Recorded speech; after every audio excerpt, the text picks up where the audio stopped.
Hey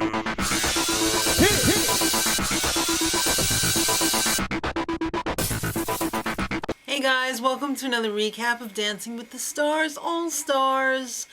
There's no results show this week because of the election, so next week 2 celebrities are going to be going home. This week was the old fusion dances and the much anticipated swing dance marathon. Was it? Not really. Alright, so they started off with a little pro dance because they've only got 7 couples left. They've got to fill the 2 hours. So they did pretty much a fusion of cha-cha, samba, paso, and tango. It wasn't just the troupe, though, that danced. It was also some of the other celebrities that have already been cast off the show. It was pretty good. I enjoyed it. Then they had a little video package. The judges explained to us where fusion dances come from. Well, when 2 dances really love each other. No. I was like, judges, do we really have to know how 2 dances have a baby? Not really. Anyway, Apollo and Karina started out with their cha-cha paso doble. I loved their cha-cha. I thought it was really good. The paso, not so much. It seemed a little not paso doble to me. He went topless, so that's extra points because he's never done that before. And I'm pretty sure in the judges' package about fusion dances, they made it pretty clear that they wanted it to be not just 2 separate dances slapped together, which this one kind of was, and more of a fusion of switching back and forth seamlessly from dance to dance. They ended up with a 27. And I'll talk about the marathon too, interspersed here. The marathon was 4 minutes long, and the first one out was awarded 4 extra points, and the last one out, the winner, was awarded an extra 10 points. So they did okay. I mean, they got 6 points out of the marathon for a total of 33. Now, Emmett and Cheryl had a rumba samba, and this dance was more of a fusion. They pretty much followed what the judges wanted them to do. I thought they had really great transitions, but Carrie Ann was a little B, and she only gave them an 8.5, so they ended up with a 27.5 for that dance, which I thought it should have been a little bit higher.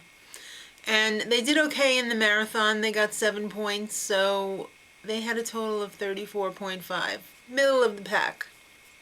Now, Kirsty and Max, however, they're definitely not the middle or the top.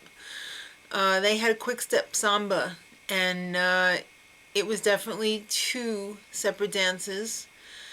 Their samba was basically a lot of stomping around, walking around on her part. I think the judges were pretty much delusional when they gave them straight 8s for a total of 24. Come on. Was that like supplemental dance income? It was ridiculous.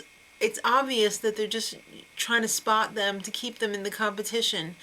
They're all like, oh, every time I watch you, Kirsty, you're so entertaining. Since when is stomping around, sucking the air entertaining? I'm not finding her that entertaining anymore, I'm sorry. And they were the stinkers of the swing dance competition. They only got 4 points because they were the first ones out. So they only ended up with a 28, which is at the bottom. Some of the fake political ads that they were running during the show were funnier than others, but mostly not that inventive. I mean, it was cute, but Kelly and Val, Cha-Cha Foxtrot. This was 2 separate dances, and I thought it was okay. Forget about the dancing. I want to know what's going on with these 2. Are they dating? Are they not dating? Are they just a little toy boy romance? I don't know. He seems to really like her, even though he's kind of like his brother. But who knows? They ended up with a 27. I thought that was a little kind on the judges' part as well. And they were second to last out in the swing marathon, so they ended up with a 36. Pretty respectable this week. Now, Melissa and Tony, this was their night. They were on fire. They started off with their Tango Cha-Cha fusion dance, and at times it seemed a little bit out of control, but the judges really liked it. I liked it too, but I mean, at times it seemed like a little hurtling out of control. So they ended up with a 29 for that dance, and they won the swing dance marathon. So they got 10 extra points, and they are at the top of the leaderboard right now with a 39 for the night. But it doesn't matter, because these scores are going to be added to next week's scores. And two celebrities are going home. So a lot of this is going to be fan base. So we'll see what happens.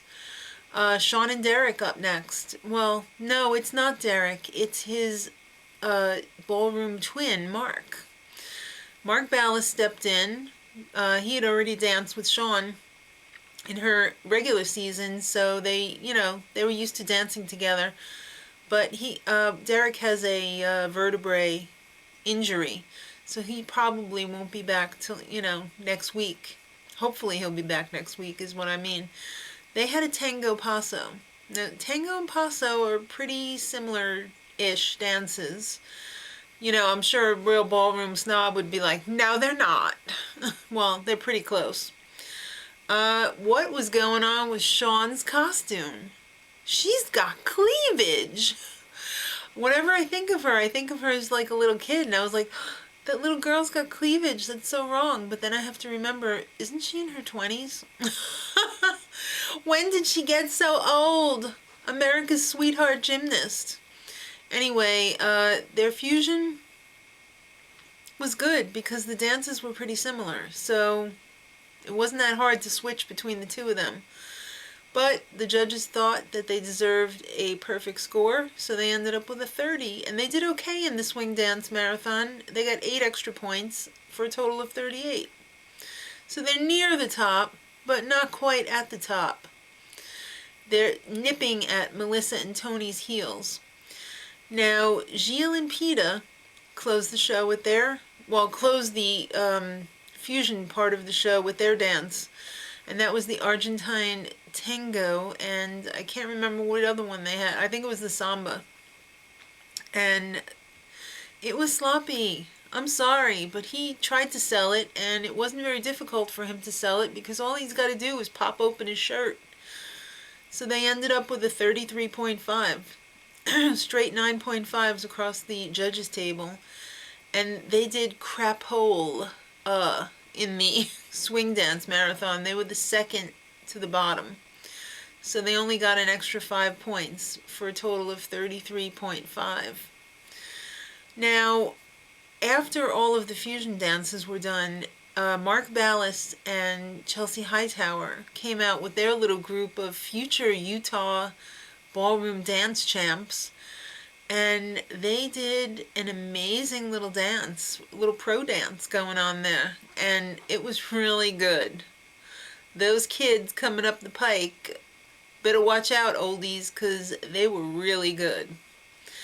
And as I said, there's no elimination this week because of the election coverage for tomorrow. And next week, 2 celebrities are going home. Let me know who you think may be in trouble. I'm thinking, is it finally Kirsty's week? Are people tired of that? Or is it going to be Kelly and Val? I don't know. I think people are more interested in their romance, and now it's kind of getting just annoying because people want to know. And maybe they're not going to be voting. They're feeling like, well, if you're not going to let us in on what's going on, we don't need to keep you around. We'll see what happens. Till next week, much love.